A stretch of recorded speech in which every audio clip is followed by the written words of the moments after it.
ஏசாயா 44 அதிகாரம் 3 வசனத்தை வாசிக்க கேட்போம். தாகமுள்ளவன் மேல் தண்ணீரையும் வறண்ட நிலத்தின் மேல் ஆறுகளையும் ஊற்றுவேன். உன் சந்ததியின் மேல் என் ஆவியையும் உன் சந்தானத்தின் மேல் என் ஆசீர்வாதத்தையும் ஊற்றுவேன். உன் சந்ததியின் மீது என் ஆவியையும் உன் சந்தானத்தின் மீது என் ஆசீர்வாதத்தையும் நான் ஊற்றுவேன். ஆண்டவர் கொடுத்த ஒரு அருமையான வாக்குத்தத்தம். நம்முடைய சந்ததியின் மீது தம்முடைய ஆவி ஆண்டவர் அளவில்லாமல் ஊற்றி, நம்முடைய சந்ததி, நம்முடைய சந்தானம், நம்முடைய பிள்ளைகள் யாவர் மீது தேவன் தம்முடைய ஆசீர்வாதத்தை ஊற்றுவேன் என்று ஆண்டவர் வாக்கு கொடுத்திருக்கிறார். இந்த வாக்குத்தத்தத்தின் ஆசீர்வாதம் உங்களுடைய குடும்பத்தில், உங்களுடைய சந்ததியில் உண்டாக வேண்டும் என்று கர்த்தர் விரும்பித்தான் இந்த கூட்டத்தை ஆயத்தப்படுத்தினார். ஏனென்றால் இன்றைக்கு அநேக குடும்பங்களை பார்க்கும் பொழுது ஒரு சில குடும்பங்களிலே தான் மெய்யான சந்தோஷமும் மகிழ்ச்சியும் காணப்படுகிறது. குடும்பம் என்றால் ஒரு குட்டி மோட்சமாய் இருப்பது ஒரு சில குடும்பங்களில் தான் பார்க்க முடிகிறது. பெரும்பாலான மக்கள் சொல்லுகிற ஒரு காரியம், ரட்சிக்கப்பட்டு தேவனை பின்பற்றுகிற அப்படிப்பட்ட மக்களும் சொல்லுகிற ஒரு காரியம், என் குடும்பம் எனக்கு ஒரு நரகமாக இருக்கிறது, என் குடும்பம் எனக்கு இந்த வேதனையாக இருக்கிறது. அந்த குடும்ப வாழ்க்கையின் அந்த சந்தோஷம் மகிழ்ச்சி இல்லாமலேயே வாழ்ந்து கொண்டிருக்கிற குடும்பங்கள் தான் இன்றைக்கு ஏராளம். ஆனால் ஆண்டவர் அதை விரும்பவில்லை. நாம் ஒரு சந்தோஷமாய் மகிழ்ச்சியாய் அந்த குடும்பத்தில் ஆண்டவர் கொடுக்கிற அந்த சந்தோஷத்தின் நிறைவு காணப்பட வேண்டும் என்று ஆண்டவர் விரும்புகிறார். ஒரு பரிபூரண ஆசீர்வாதம் நம்முடைய வீட்டிற்குள்ளே காணப்பட வேண்டும் என்று விரும்புகிறார். கணவன் மனைவி அந்த உறவிலே, அங்க இருக்கிற வீட்டில் இருக்கிற பெரியவர்கள், மாமியார் மருமகள் அல்லது மாமனார் மருமகள் உறவுகளிலே, பெற்றோர் பிள்ளைகளுடைய அந்த உறவுகளிலே ஒரு சந்தோஷம் மகிழ்ச்சி. ஒரு வீடு என்று சொன்னால் அது தேவனுடைய பிரசன்னம் நிறைந்து ஒரு மோட்சத்தை அனுபவிக்கிற ஒரு இடமாக இருக்க வேண்டும். அதைத்தான் கர்த்தர் விரும்புகிறார். ஆகவேதான் நீங்கள் வேதத்தில் பாருங்கள், ஆதாமை ஆண்டவர் உண்டாக்கின போது அவன் தனிமையாயிருப்பது நல்லது அல்ல, அவனுக்கு ஒரு ஏற்ற துணையை நான் உண்டாக்க வேண்டும் என்று தேவன் சொன்னாராம். நான் அவனுக்கு துணையாய் இருக்கிறேன், அது போதும் என்று ஆண்டவன் நினைக்கவில்லை. ஆண்டவர் அவனோடு உலாவினது உண்மை, அவனை பிள்ளையை போல நேசித்து தகப்பனுடைய அன்பை காண்பித்தது உண்மை. ஆனாலும் ஆண்டவர் ஒரு ஏற்ற துணையை நான் உண்டாக்கி அவளை ஆசீர்வதிப்பேன் என்று ஏவாளை தேவன் உண்டாக்கி அந்த 2 பேரிய குடும்பமாக தேவன் வைத்து அவளை ஆசீர்வதித்தார் என்று வேதம் சொல்லுகிறது. ஆதியாகமம் 2 அதிகாரத்தில் நாம் அதை பார்க்கிறோம். குடும்பம் எப்படி ஆரம்பிக்கப்பட்டது என்பதை வேத வசனம் தெளிவாக சொல்லுகிறது. உலக வழக்கத்தின்படி வந்தவுடைய சடங்காச்சாரம் அல்ல திருமண வாழ்க்கை என்பது. வானத்தை பூமியை உண்டாக்கின சர்வ வல்லமுள்ள தேவன் அவருடைய திட்டத்தில் எழுந்த ஒரு காரியம் குடும்பம் என்பது. அவர்தான் குடும்பத்தை ஸ்தாபித்தவர், அவர்தான் குடும்பத்தை ஆசீர்வதிக்கிறவர். அப்படித்தான் தேவன் ஆதாமையும் ஏவாளையும் ஆசீர்வதித்தார். குடும்பத்தை அவர் உருவாக்கினார் என்பதாய் வேதம் சொல்லுகிறது. முதலாவது அதை குறித்த உணர்வு நமக்குள் இருக்க வேண்டும். நம்முடைய குடும்பம் தேவனால் ஸ்தாபிக்கப்பட்டது என்பதை முதலாவது அறிந்து கொள்ள வேண்டும். எங்க அப்பா அம்மா என்ன பார்த்தபடி கல்யாணம் பண்ணி வச்சு வாழ்க்கையை கெடுத்து விட்டார்கள் என்று முறுமுறுக்கிற மக்கள் அநேகர் உண்டு. பிரியமானவர்களே, உங்களை உருவாக்கின தேவன் உங்களுக்கு இந்த வாழ்க்கையை அமைத்திருக்கிறார் என்பதை முதலாவது நீங்கள் உணர்ந்து கொள்ள வேண்டும். ஆண்டவர் திருமண வாழ்க்கையை ஆரம்பித்தவர். 2வது, அவர் திருமண வாழ்க்கையை சிறப்பித்திருக்கிறார். இயேசு கிறிஸ்து இந்த உலகத்தில் உலாவின நாட்களில் ஆயிரக்கணக்கான அற்புதங்களை செய்தார். குருடர்களுக்கு பார்வை கொடுத்தார், சப்பானிகளை நடக்க பண்ணினார், மரித்தோரையும் எழுந்திருக்கும்படிக்கு ஆண்டவர் செய்தார். ஆனால் அவர் செய்த முதலாவது அற்புதம் என்ன? எங்கே அந்த அற்புதத்தை செய்தார்? நாம் எல்லாரும் அறிந்திருக்கிறோம். யோவான் 2 அதிகாரத்தில் வாசிக்கிறபடி, ஒரு கல்யாண வீட்டிலே, ஒரு திருமண வீட்டிலே, ஒரு திருமண நாளிலே ஆண்டவர் முதலாவது அற்புதத்தை செய்தார். குறைவை நிறைவாக்கி அங்கே இருந்த துக்கத்தை சந்தோஷமாய் மாற்றி அந்த குடும்பத்தை மகிழ பண்ணினார். உடைய வாழ்க்கையின் குறைவை அவர் நிறைவாக்குகிறவர். உடைய குடும்பத்திலே வந்திருக்கிற துக்கத்தை சந்தோஷமாய் மாற்றுகிறவர். அப்படி ஒரு ஆசீர்வாதத்தை ஆண்டவர் இந்த குடும்பத்திற்கே கொடுத்தார். முதலாவது அற்புதத்தை ஒரு குடும்பத்திலே செய்து குடும்ப வாழ்க்கையை அவர் சிறப்பித்திருக்கிறார். குடும்ப வாழ்க்கை எவ்வளவு முக்கியம், அது எவ்வளவு ஒரு ஆசீர்வாதமான வாழ்க்கை என்பதை ஆண்டவர் அங்கே விளங்க பண்ணி இருக்கிறார். அது மாத்திரம் அல்ல, வெளிப்படுத்தின விசேஷம் 19 அதிகாரத்திற்கு நீங்கள் வரும் பொழுது அவர் குடும்ப வாழ்க்கையை மகிமைப்படுத்தி இருக்கிறதை நீங்கள் பார்க்க முடியும். மணவாளனாக அவர் வருகிறார். மணவாட்டியாக சபை எடுத்துக்கொள்ளப்பட்டு ஒரு கல்யாண விருந்து ஒழுங்கு செய்யப்படுகிறது என்பதாய் வேதம் சொல்லுகிறது. அது ஒரு திருமண உறவுக்கு ஆண்டவர் சம்பந்தப்படுத்தி சொல்லி இருப்பதை பார்க்கிறோம். ஆகவே தேவன் திருமண வாழ்க்கையை, குடும்ப வாழ்க்கையை அவர் மகிமைப்படுத்தி இருப்பதை நாம் அங்கே பார்க்கிறோம். ஆகவே நாம் வாழ்கிற இந்த குடும்ப வாழ்க்கை எவ்வளவு முக்கியமானது. நாம் எல்லாருமே ஒரு குடும்பத்திலே சம்பந்தப்பட்டவர்கள். குடும்பம் இல்லை என்று யாரும் சொல்ல முடியாது. எல்லாரும் குடும்ப வாழ்க்கையிலே சம்பந்தப்பட்டவர்கள். தாயாக இருக்கலாம், தகப்பனாக இருக்கலாம், ஒரு கணவனாய், மனைவியாய், பிள்ளைகளாக இருக்கலாம். நாம் எல்லாரும் ஒரு குடும்ப வாழ்க்கையிலே சம்பந்தப்பட்டவர்கள். ஆண்டவர் அப்படித்தான் இந்த உலகத்திலே மனு குலத்தை ஸ்தாபித்திருக்கிறார். ஆகவே இந்த குடும்ப வாழ்க்கையின் சந்தோஷம், ஆண்டவர் குடும்பங்களை ஆசீர்வதித்து மகிழ பண்ண விரும்புகிறார். தேவனுடைய திட்டமாக அது இருந்தபடியினால் பிசாசினால் அதை தாங்கிக் கொள்ள முடியவில்லை. ஆகவே இந்த சாத்தான் தேவனுக்கு விரோதமாக எழும்பி ஆண்டவர் உருவாக்கின இந்த குடும்பத்தின் உறவை கெடுக்க வேண்டும், இந்த குடும்பத்தின் மகிழ்ச்சியை குலைக்க வேண்டும், இந்த குடும்பத்தின் புனித தன்மையை குலைத்துவிட வேண்டும் என்று பிசாசு இந்த கடைசி காலத்தில் மிக தீவிரமாய் செயல்படுகிறதை பார்க்க முடிகிறது. அவன்தான் இன்றைக்கு குடும்பத்திலே நடக்கிற எல்லா பிரச்சனைகளுக்கும் காரணம்.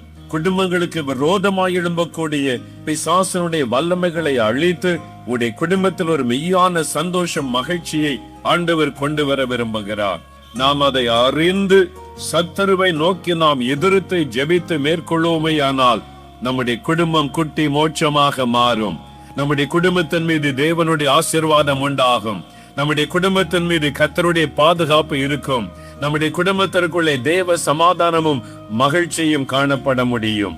ஒரு சமயம் நானும் என் மனைவியும் அமெரிக்கா தேசத்திற்கு ஊழியத்திற்காக சென்றிருந்தோம்.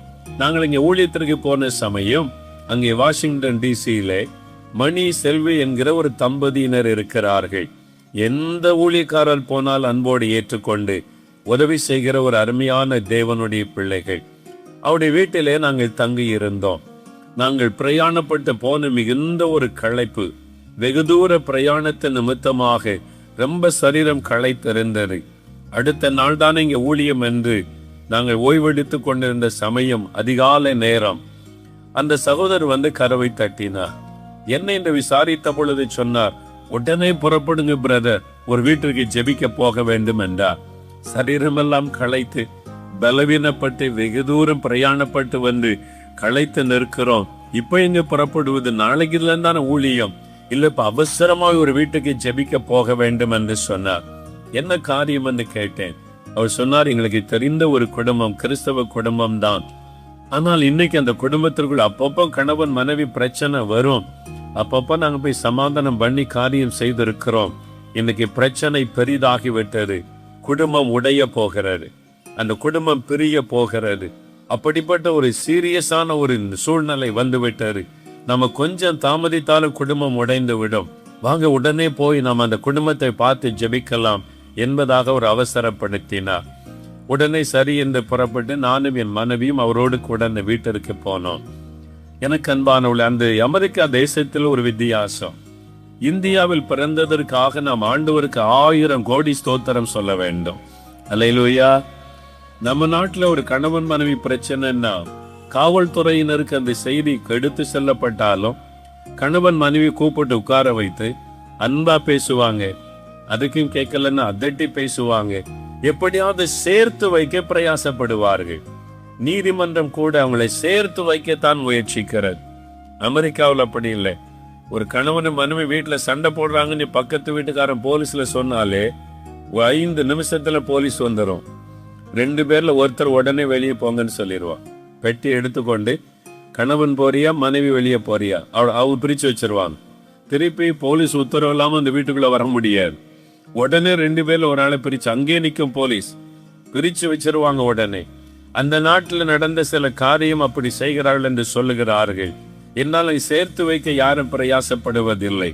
ஆனா நம்ம நாட்டுல தேவன் நமக்கு தந்திருக்கிற ஆசீர்வாதம், குடும்பங்களை சேர்த்து வைக்க பிரயாசப்படுகிற மக்கள் அதிகம் பேர் இருக்கிறார்கள். நாங்கள் அந்த வீட்டுக்கு போனோம். நானும் என் மனைவியும் அந்த சகோதரரும் அவருடைய மனைவி 4 பேர் அந்த வீட்டுக்குள்ளே போனோம். அந்த சகோதரி வந்து கதவை திறந்தார்கள். எங்களை பார்த்தவுடன் நேர ரூம்களை போய் கதவை மூடி உள்ளே இருந்து கொண்டார்கள். எங்களை வாங்கன்னு கேட்கல, பேசவும் இல்லை, எதுக்கு வந்தீங்கன்னு கேட்கல. அவங்க ரூமுகளை போய் கதவை மூடி உட்கார்ந்து கொண்டார்கள்.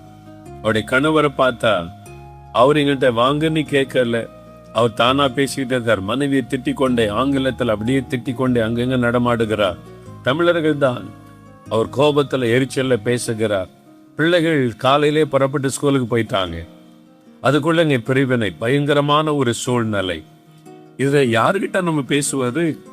மனைவியும் பேசுவதற்கு ஆயத்தமா இல்ல, ரூமுகளை போய் கதவை மூடி கொண்டார்கள். புருஷனும் பேசுறதை கேட்கிற மாதிரி இல்லை. அவர் பைத்தியம் முடித்து வருமால் அப்படியே நடந்து கொண்டு ஆங்கிலத்துல பேசிக்கொண்டே இருக்கிறார். இதுல 2 பேர்ல யாரிடத்துல பேசுவது? அப்போது நாங்க என்ன செய்வது என்று யோசித்து கொண்டிருக்கும் போது நான் சொன்னேன், ஜெபம் பண்ணுவோம். 4 பேர் அந்த வீட்டுக்குள்ளே முழங்கால் படியிட்டோம். அவருடைய கணவன் மனைவி ஜெபத்திற்கு வர வேண்டும் என்று எதிர்பார்க்கவில்லை. நாங்கள் 4 பேரும் முழங்கால் படியிட்டு பரிசுத்த ஆவிக்குள் நிறைந்து ஜெபிக்க ஆரம்பித்தோம். இந்த குடும்ப சமாதானத்தை கெடுக்கிற அந்த ஆவிகளை, சாத்தானுடைய அந்த வல்லமைகளை எதிர்க்கிறோம் என்று பரிசுத்த ஆவிக்குள்ளே நிறைந்து ஜெபிக்க ஆரம்பித்தோம். 5 நிமிஷம், 10 நிமிஷம், 15 நிமிஷம் ஜெபத்தை விடவில்லை, தொடர்ந்து ஜெபித்துக் கொண்டிருந்தோம். சில நிமிட நேரம் கழிந்தது. அந்த அறை வீட்டுக்குள் இருந்த அந்த சகோதரி கதவை திறந்து கொண்டு வந்து ஒரு பக்கத்திலே முழங்கால் படியிட்டு கண்ணீர் விட்டு அழ ஆரம்பித்தார்கள். அவர்களும் அந்த ஜெபத்திலே சேர்ந்து கொண்டார்கள். நாங்கள் இன்னும் ஜெபிக்க ஆரம்பித்தோம். கொஞ்ச நேரத்துல பைத்தியக்காரனை போல நடந்து கொண்டிருந்த அந்த சகோதரர், அவர் இந்த பக்கம் முழங்கால் படியிட்டார், அவரும் அழ ஆரம்பித்தார். சில நிமிஷ நேரத்திற்குள்ளாக சூழ்நிலை அப்படி தலைகளாய் ஆவியானவர் மாற்றினார். ஆவியானுடைய பிரசன்னம் இறங்கின உடன், அந்த சத்தருடைய கிரியைகள் அழிக்கப்பட்ட உடன் ஒரு ஆச்சரியமான மனம் திரும்புதல் கணவன் மனைவி 2 பேருக்குள்ளும் உண்டாயிற்று. அரை மணி நேரம் நாங்கள் ஜெபித்து முடித்திருப்போம். கணவனை மனைவியை கைப்பிடித்து மன்னிப்பு கேட்டு ஒருவருக்கொருவர் ஐக்கியமானதை நேரடியாக நான் பார்க்க முடிந்தது. உடைய இருந்த அந்த குடும்பத்தை கர்த்தர் இன்னைக்கு ஒன்றாக அவர் இணைத்தார். இந்த கணவனும் மனைவியும் வந்து தேவனுடைய ஊழியத்தில் அவ்வளவு சந்தோஷமாய் ஈடுபடுகிறார்கள். புரிய வேண்டிய அந்த குடும்பம் இன்னைக்கு குடும்பமா இயேசுவுக்கு சாட்சியாய் மகிழ்ச்சியோடு அந்த பிள்ளைகளோடு கர்த்தருக்கு மகிமையான சாட்சிகளாக இருப்பதை பார்த்தபோது என் கர்த்தரை நான் ஸ்தோத்தரித்தேன். அப்பொழுதுதான் ஆண்டவர் ஒரு சத்தியத்தை சொல்லி கொடுத்தார். குடும்பங்களை உடைக்கும்படி பிசாசு கிரியை செய்கிறான். சாத்தான் தான் குடும்பத்திற்குள்ளே ஒரு மனதை கெடுக்கும்படியான காரியங்களை கொண்டு வருகிறான். கணவன் மனைவிக்குள்ளே முறுமுறுப்பு, ஒரு மனமற்ற தன்மை, ஒரு பிரிவினை கொண்டு வரும்படி பிசாசானவன் அந்த வீட்டுக்குள்ளே நுழைந்து காரியங்களை செய்கிறான். பெற்றோர் பிள்ளைகளுக்குள்ளே பிரிவினை உண்டாக்கி சமாதானத்தை கெடுக்கும்படி பிசாசு அந்த வீட்டுக்குள்ளே கிரியை செய்கிறான். மாமியார் மருமகள் பிரச்சனையை உண்டாக்கி குடும்பத்தின் சந்தோஷத்தை கெடுத்து குடும்பத்தை நரகமாக்கும்படி பிசாசு அந்த வீட்டுக்குள்ளே நுழைந்து காரியங்களை செய்து கொண்டிருக்கிறான்.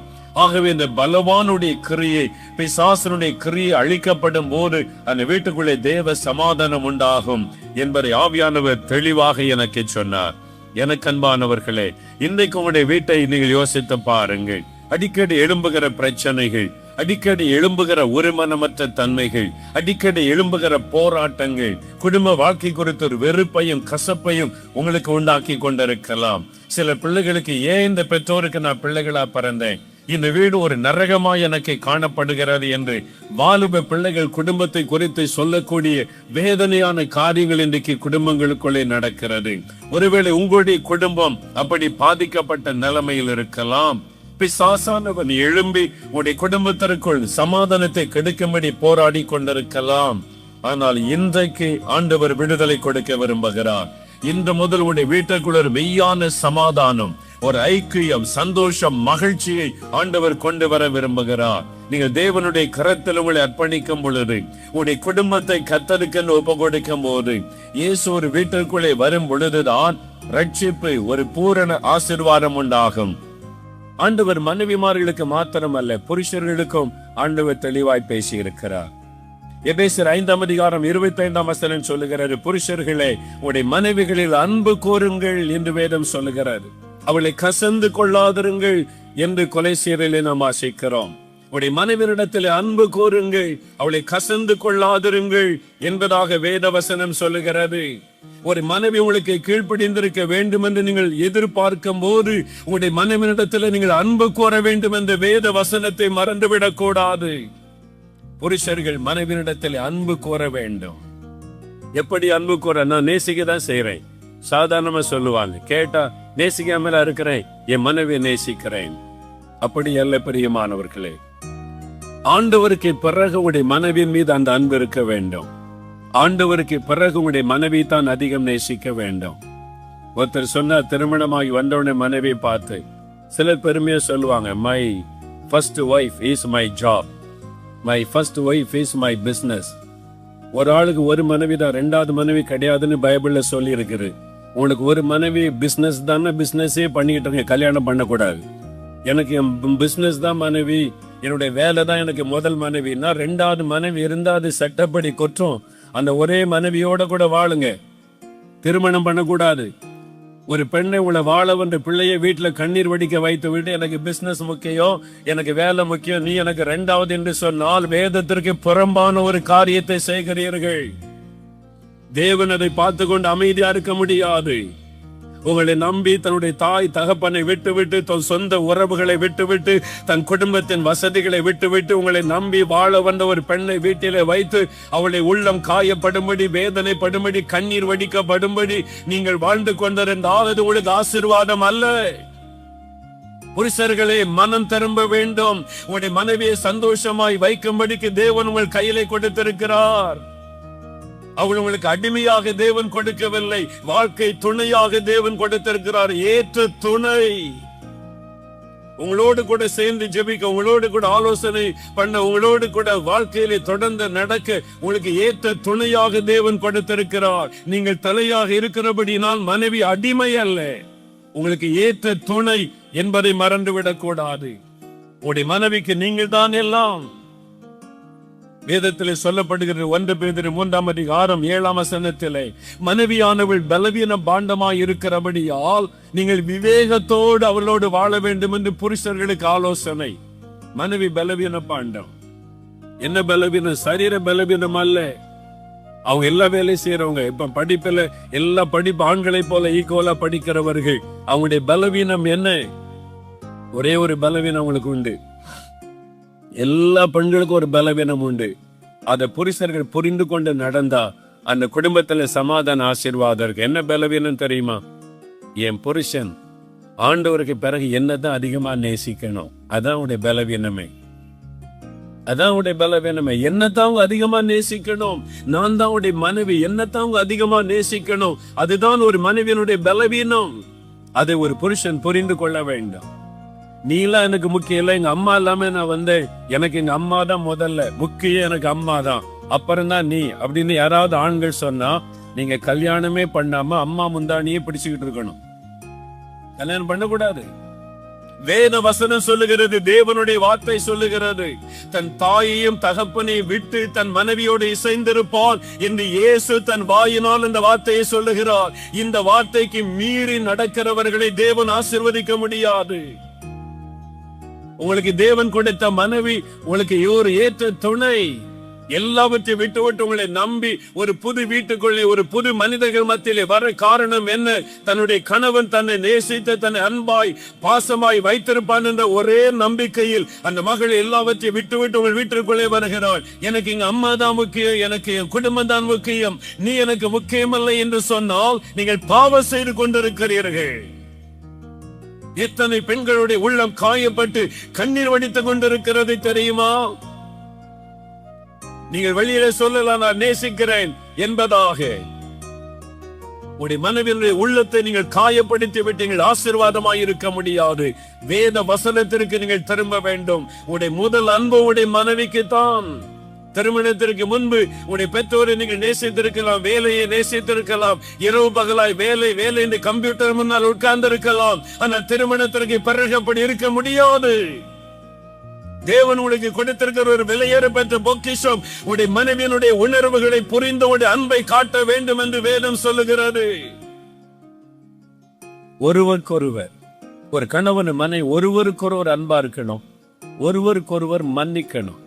பிரச்சனை வரும், பிரச்சனை இல்லாத வீடு இல்லை, எல்லார் வீட்லயும் பிரச்சனை போராட்டங்கள் வரும். ஒருவருக்கொருவர் மன்னிக்கணும், ஒருவருக்கொருவர் விட்டு கொடுக்கணும், ஒருவருக்கொருவர் புரிந்து கொள்ள வேண்டும். அப்பதான் குடும்பத்துல சந்தோஷம் இருக்கும். புரிந்து கொள்ளணும். ஒரு மனைவியை புருஷன் புரிந்து கொள்ளணும், புருஷனை மனைவி புரிந்து கொள்ளணும். அவருடைய சுபாவம் என்ன, அவருடைய குணம் என்ன புரிந்து கொள்ள வேண்டும். எல்லாரும் ஒரே மாதிரி இருக்க மாட்டாங்க. உடைய புருஷனுடைய சுபாவ வித்தியாசமா இருக்கும், மனைவியுடைய குணம் வித்தியாசமா இருக்கும். நீங்கள் புரிந்து கொண்டு விட்டு கொடுத்து மன்னித்து வாழ்வதுதான் ஆண்டவர் நம்மளுக்கு எதிர்பார்க்கிற காரியம். அப்படி ஒரு வாழ்க்கைக்கு உங்களை அர்ப்பணித்துக் கொள்ள வேண்டும். ஒரு விட்டு கொடுக்கிற சுபாவம் இல்லாததுனால குடும்பங்கள் இன்றைக்கு பிரிக்கப்படுகிறது. ஒருவருக்கொருவர் நேசித்து, ஒருவருக்கொருவர் விட்டு கொடுத்து, ஒருவருக்கொருவர் மன்னித்து வாழ்வதுதான் கிறிஸ்தவ குடும்பம். அதுலதான் கர்த்தருடைய ஆசீர்வாதம் இருக்கும். ஒரு வசனத்தை வாசித்து அடுத்ததை சொல்லி நான் முடிக்க விரும்புகிறேன். முக்கியமான ஒரு வேத வசனம் 1 கொரிந்தியர் 7:10-11 வசனம் சொல்லுகிறது, உங்களுக்குள் என்ன பிரச்சனை வந்தாலும், கணவன் மனைவிக்குள் என்ன போராட்டம் வந்தாலும், ஜெபம் பண்ணி மன்னித்து சரிபடுத்தி நீங்கள் சேர்ந்து வாழ வேண்டும் என்று கர்த்தர் விரும்புகிறார். ஒரு வேத வசனம் பாருங்க, 1 கொரிந்தியர் 7:10-11 வசனம். விவாகம் பண்ணி கொண்டவர்களுக்கு நான் அல்ல, கர்த்தரே கட்டளையிடுகிறாராவது, கர்த்தருடைய கட்டளை என்றவர் சொல்லுகிறார். மனைவியானவள் தன் புருஷனை விட்டு பிரிந்து போக கூடாது. ஒரு மனைவி தன் புருஷனை விட்டு பிரிந்து போக கூடாது. பிரிந்து போனால் அவள் விவாகம் பண்ணாமல் இருக்க கடவுள், அல்லது புருஷனோட ஒப்புரவாக கடவுள். புருஷனும் தன் மனைவியை தள்ளிவிடக் கூடாது. வேத வசனம் சொல்லுகிறது, நோ டைவர்ஸ். திருமணமான பிறகு ஆலயத்திலே போய் ஜெபம் பண்ணி திருமணமான பிறகு அந்த குடும்பத்திலே விவாகரத்திற்கு இடமே இல்லை. வேதம் அது அனுமதிக்கவே இல்லை. இந்திய சட்டம் அனுமதிக்கலாம், வேதம் அனுமதிக்கவில்லை. நீங்கள் இந்த பிரிவினைக்கு இடம் கொடுத்தால் அந்த சாபம் உடைய குடும்பத்தின் மீது உடைய சந்ததியை தொடர்ந்து தாக்கிவிடும். வேத வசனத்திற்கு புறமான அந்த காரியத்தை நீங்கள் செய்துவிடக் கூடாது. ஆண்டவரை அறிந்தவர்கள், வேதத்தை அறிந்தவர்கள், தேவ சமூகத்தில் நின்று திருமண உடன்படிக்கை செய்தவர்கள். திருமணம் என்பது ஒப்பந்தம் அல்ல. 2 பேருக்கு பிடிக்கலாம், ஒப்பந்தத்தை மாற்றி எழுதி கொள்ளலாம் என்பதற்கு அது உடன்படிக்கை. தேவ சமூகத்திலே பண்ணுகிற உடன்படிக்கை மரணமே அன்றி பிரிக்க முடியாதுங்கிற உடன்படிக்கை. இவர் சரியில்லாட்டான நானும் சம்பாதிக்கிறேன், நான் இன்னொரு திருமணம் செய்து கொள்ளுவேன், இந்த எண்ணம் உங்களுக்குள்ள வரக்கூடாது. அது பிசாசனுடைய தந்திரம். வேதம் தெளிவாய் சொல்லுகிறது, ஆண்டவருடைய கட்டளை மனைவி தன் புருஷனை விட்டு பிரிந்து போக கூடாது. அப்படி பிரிந்து போனால் மறுமணம் திருமணம் செய்து கொள்ள கூடாது. ஒரு புருஷனும் மனைவியை தள்ளிவிடக் கூடாது என்பது தேவனுடைய கட்டளை. இத்தனை கிறிஸ்தவ பெற்றோர் வேதத்திலே கையில வைத்துக் கொண்டு ஜெபம் பண்ணுகிற, அபிஷேகம் பண்ணி அந்நிய பாஷை பேசுகிற பெற்றோர் கூட இந்த வேத வசனத்திற்கு கீழ்ப்படியாதபடி துணிகரமாய் நடந்து கொள்ளுகிறோம். சேர்த்து வைப்பதற்கு பிரயாசப்படுவது விட்டுவிட்டு பிரிப்பதற்காக பிரயாசப்படுகிற கிறிஸ்தவர்கள் எத்தனை பேர்? Don't do that sin. அந்த பாவத்தை செய்யாதிருங்கள், அதனுடைய சந்ததிக்கு சாபமாகிவிடும் என்பதை அறிந்து கொள்ளுங்கள். பிரிந்து போக ஆண்டவர் அனுமதிக்கவே இல்லை. கணவன் மனைவிக்குள்ளே பிரச்சனை வரலாம், போராட்டங்கள் வரலாம். பிரிந்து போக வேதம் அனுமதிக்கவில்லை. அப்படி பிரிந்து போனா திருமணம் செய்து கொள்ள கூடாது. வேதம் எச்சரிக்கிறது. அந்த சாபத்தை நீங்கள் தேடிக்கொள்ளாதிருங்கள். ஆகவே இந்த வேத வசனத்தின்படி நடக்க உங்களை அர்ப்பணித்துக் கொள்ள வேண்டும். நிறைய குடும்பத்துல பிரச்சனை, கணவன் மனைவி காரியம் எப்படி? இந்த 2 காரியத்தை யோசிங்க. ஒரு மனைவி கீழ்ப்படின்னு புருஷன் சொல்லிக் கொண்டே இருந்தா கீழ்ப்படிதல் வராது. ஒரு புருஷன் மனைவியை நேசிக்கும் போது மனைவிக்குள்ளே கீழ்ப்படிதல் வரும். தன்னை நேசிக்கிற புருஷன் என்கிற கீழ்ப்படிதல் வரும். என் புருஷனை நேசிக்கவே மாட்டேங்கிறாருன்னு சொல்லி மனைவி சொல்லிக் கொண்டே இருக்க கூடாது. நீங்க கீழ்ப்படிய புருஷனுக்குள்ள உங்க மேல அன்பு வரும். அதை ஆவியானவர் உண்டாக்குவார். 2ம் பிணைந்திருக்கிறது. நீங்க கீழ்ப்படியும் போது புருஷனுடைய அன்பை சம்பாதிக்க முடியும். ஒரு புருஷன் மனைவியை நேசிக்கும் போது மனைவியினுடைய கீழ்ப்படிதலை சம்பாதிக்க முடியும். 2ம் இணைந்திருக்கிறது. ஒருவருக்கொருவர் வேத வசனம் சொல்லுகிறபடி வாழ அர்ப்பணித்துக் கொண்டால் அந்த குடும்பத்திலே சமாதானம். கடைசியாக மாமியார் மருமகள். நிறைய வீட்டுல உண்டாகிற பிரச்சனையே இந்த மாமியார் மருமகள் பிரச்சனை இருக்கு. பைபிள் எங்கெங்க இருக்கு மாமியாரே மருமகளே பைபிள் இருக்குதா? இருக்குது. ரூத்தின் சரித்திரத்தை எடுத்து வாசித்து பாருங்க. ஒரு மாமியார் எப்படி இருக்கணும், மருமகள் எப்படி இருக்கணும், பைபிள் அழகாய் சொல்லுகிறதை பார்க்கிறோம். ரூத் 3ஆம் அதிகாரம் 1ஆம் வசனம் வாசிக்கும் போது நகோமி தன்னுடைய மருமகளாகிய ரூத்தை பார்த்து மகளே என்று அழைக்கிறாள். உன்னுடைய நன்மையை நான் தேடாமல் இருப்பேனோ, உன் சுகத்தை தேடாமல் இருப்பேனோ, மகளே என்று அழைக்கிற ஒரு மாமியார் மருமகளை மகளாக ஏற்றுக்கொள்ளணும். இன்னொரு வீட்டில இருந்து வந்த பெண்ணை உடைய மருமகள், இன்னொரு மகளை தேவன் எனக்கு தந்திருக்கிறார் என்று மகளாக நீங்கள் ஏற்றுக்கொண்டு மகளை போல நேசித்தால் அங்க பிரச்சனை இல்லை. ஆனா ஏன் நிறைய மாமியாருக்கு மருமகளை ஏற்றுக்கொள்ள முடியல பிரச்சனைன்னு சொன்னா பயம். காரணமில்லாத ஒரு பயம் நிறைய மாமியாருக்கு. என்ன பயம்? இதுவரைக்கும் பையன் நம்ம சொல்ல கேட்டு நடந்தான், இதுவரைக்கும் சம்பளத்தை கொண்டு வந்து நம்ம கையில கொடுத்தான், இனிமேல் அவ வந்துட்டாலே நம்ம சொல்ல கேட்பானா, பணத்தை நம்ம கிட்ட தருவானா? இந்த பயத்திலேயே மருமகள் மேல பகை. உண்மையில யோசித்து பாருங்க, அந்த பயம்தான் தன் மகனை தன்னை விட்டு அவள் பிரித்து விடுவாளோ என்கிற பயம். அதனாலேயே மருமகள் மேல குற்றம் சொல்லிக்கிட்டே இருப்பாங்க மகன்கிட்ட. என்ன மகன் தன்னை விட்டு போயிடக்கூடாது, அந்த பயத்தினால மகன் தன் மீது வைத்த அன்பு போய்விடக் கூடாது என்பதற்காகவே மருமகளை பற்றி குறை சொல்லிக்கிட்டே இருக்கிற மாமியார் இருக்கிறாங்க. அந்த பயம். யோசித்து பாருங்க, இன்னைக்கு பயத்திலிருந்து இங்க விடுதலை பெறணும். உங்க மகன் போனா என்ன, இயேசு உங்களோடு கூட இருந்து கடைசி வரை உங்களை நடத்துவா. உங்க நம்பிக்கை கர்த்தர் மீது இருக்கட்டும். அவங்க சந்தோஷமா இருக்க நீங்கள் இடம் கொடுங்க. ஆண்டவர் சொன்னார், நீங்க பயந்தாலும் பயப்படாட்டாலும் அது அப்படித்தான் நடக்கும். ஏன்னா தேவனுடைய வார்த்தை ஆதியாகமம் 2:24 பாருங்க, இது நிமித்தம் புருஷன் தன் தாயையும் தகப்பனை விட்டு மனைவியோடு இசைந்திருப்பான். ஏவாளுக்கு தாயே கிடையாது, ஆதாமுக்கு தாயே கிடையாது, ஆண்டவர் தான் எல்லாம். அப்பவே அவர் சொல்லிட்டார், தாயையும் தகப்பனை விட்டு மனைவியோடு இசைந்திருப்பான். எபேசியர் 5ஆம் அதிகாரம் 31ஆம் வசனத்திலும் அது எழுதப்பட்டு இருக்கிறது. மார்க் 10ஆம் அதிகாரம் 7-9 வசனத்தில் இயேசு அதை சொல்லி வைத்திருக்கிறார். அதுக்காக தாயை மறந்து விட வேண்டும், பிரிந்து விட வேண்டும், தகப்பனை இனி கவனிக்க கூடாது என்று வேதம் சொல்லவில்லை. ஒவ்வொரு புருஷனுக்கும் கடமை இருக்கிறது. ஒரு பக்கம் மனைவியை சந்தோஷமாய் வைத்திருக்க வேண்டும், இன்னொரு பக்கம் பெற்றோரை சந்தோஷமாய் வைத்திருக்க வேண்டும். கடைசி காலம் வரைக்கும் பெற்றோரை கவனிக்கிற பொறுப்பை பிள்ளைகளுடையது. உடைய பொறுப்பை தட்டி கொளிக்க முடியாது. உடைய மனைவி நிமித்தம் பெற்றோரை நீங்கள் வீட்டு விட்டு விரட்ட முடியாது. அது உங்களுக்கு சாபத்தை கொண்டு வந்து விடும். ஆகவேதான் ஆண்கள் விவேகத்தோடு வாழ வேண்டும். ஒரு பக்கம் மனைவியை சந்தோஷமாய் வைக்கணும், இன்னொரு பக்கம் பெற்றோரையும் மகிழ்ச்சியாக வைத்துக் கொள்ள வேண்டும். அதிலே புருஷர்கள் ஜாக்கிரதையாக இருக்க வேண்டும். இரண்டாவது, பண ஆசை. நிறைய மாமியார் மருமகள் பிரச்சனை வர காரணம், என்ன நகை கொண்டு வந்த, எவ்வளவு பணம் கொண்டு வந்த, உங்க அப்பா வீட்டுல இருந்து என்ன கொண்டு வந்த, வார்த்தைகள் கையில பைபிள், ஜெபம், ஸ்தோத்திரம், எல்லாம் சாட்சி எல்லாம் இருக்கு, வாயில வர்ற வார்த்தை. வேண்டாம் பிரியமானவர்களே, இந்த பாவத்தை விட்டு நாம் விலகுவோம். இந்த பாவத்தை விட்டு விலகி, பண ஆசை நமக்கு முக்கியம் அல்ல, பண ஆசைக்கு இடம் கொடாதிருங்கள் என்று வேதம் சொல்லுகிறாரு. யோசித்து பாருங்களேன், உங்க மருமகள் 200 பவுன் 1 கிலோ தங்கம் போட்டு வந்தா கூட வந்த உடனே கழட்டி உங்க கையிலே கொடுக்க போற மாமியார் யோசிக்க வேண்டாமா? 1 கிலோ தங்கம் போட்டு வந்தா கூட வந்த உடனே கழட்டி மாமியாரே இவங்க வச்சுக்கிட்டுன்னு உங்க கையில தருவாங்களா? அவங்க தான் வச்சுக்கிற போறாங்க. அதுக்காக எதுக்காக இந்த பணத்துக்காக ஒரு பிரச்சனை, போராட்டம், 5 பவுன் குறையுது, 1 கிராம் குறையுது, என்ன கொண்டு வந்த, எவ்வளவு ஒரு கேவலமான காரியத்தை செய்கிறோம். பிசாசுக்கு இடம் கொடாதிருங்கள், அதுக்கு முக்கியத்துவம் கொடுக்காதிருங்கள்.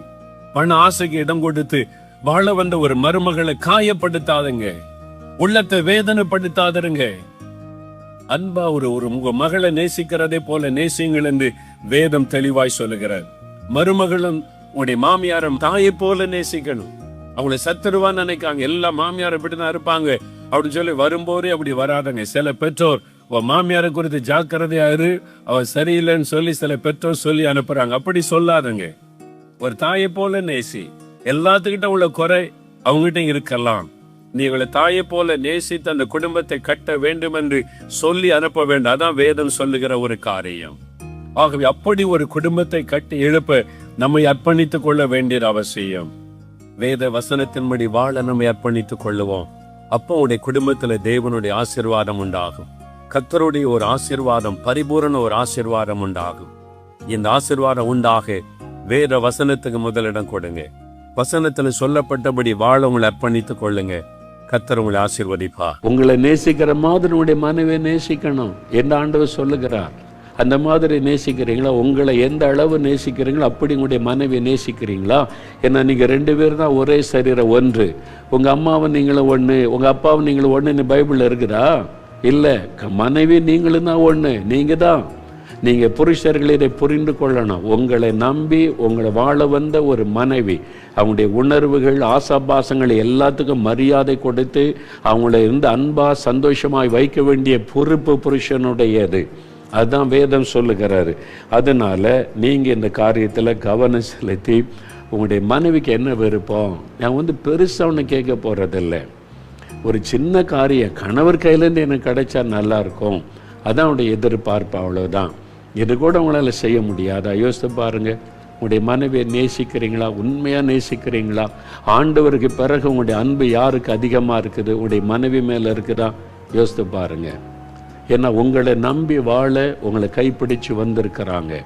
இனிமே இவரோடு தான் என் வாழ்க்கை முழுதும், வாழ்விலும் தாழ்விலும் இன்பத்திலும் துன்பத்தில் என் கணவர் தான் வந்திருக்கிறாங்க. உங்க 2 பேருக்கு நடுவில் யாரும் வருவதை வேதம் அனுமதிக்கவில்லை. உங்க அப்பா அம்மாவும் சரி, மாமனார் மாமியார் சரி, ஊழியக்காரங்க கூட உள்ள வரக்கூடாது. கணவன் மனைவி 2 பேருடைய அந்த ஐக்கியத்துக்குள்ள, அன்புக்குள்ள, உறவுக்குள்ள நீங்க 2 பேர் தான். இயேசு என்கிற ரட்சகரை சொந்தமா வச்சு அவரை முன்வைத்து நீங்க நடக்க பழகுங்க. சரி, உங்க மனைவி கேட்குறாங்க ஒன்று, நீங்கள் ஆண்டவர்கிட்ட போய் பேசுனீங்களா? ஆண்டவரே என் மனைவி இப்படி ஒன்று கேட்குறா, நான் என்ன பண்ணுறது? உங்கள் அம்மாட்ட போய் கேட்க சொல்லி கர்த்தர் சொல்லுவாரா? உங்கள் அம்மாவை நம்பி வரல உன் மனைவி, உன்னை நம்பி தான் உன் கையில் ஒப்படைச்சிருக்கிறேன், நீ தான் உன் மனைவிக்கு பொறுப்பு அப்படின்னு ஆண்டவர் சொல்லுவார்ல. என்னைக்காவது யோசித்து பார்த்துருக்கிறீங்களா? என் மனைவிக்கு நான் தானே பொறுப்பு. நான் கூட்டு குடும்பமாக இருக்கும்போது கூட நான் தானே என் மனைவிக்கு பொறுப்பு. இல்லை எங்கள் அம்மா பார்த்துக்குவாங்க அம்மா கிட்ட அப்படின்னு சொல்ல முடியாது. எப்போ நீங்கள் கணவன் மனைவி ஆனீங்களோ நீங்கள் தான்.